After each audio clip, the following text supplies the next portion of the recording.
El Ateneo Mercantil de Valencia congregará mensualmente a entidades financieras y promotoras. Esta primera feria inmobiliaria abrirá sus puertas el 26 de febrero.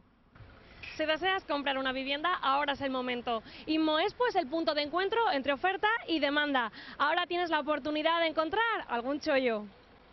El objetivo de esta feria es presentar en un mismo recinto todas las oportunidades inmobiliarias de Valencia, Castellón y la costa de Alicante.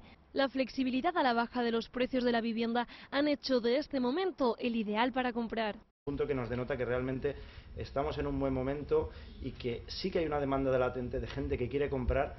Te podrás beneficiar de los incentivos que ofrecen los expositores, además del asesoramiento especializado y personalizado.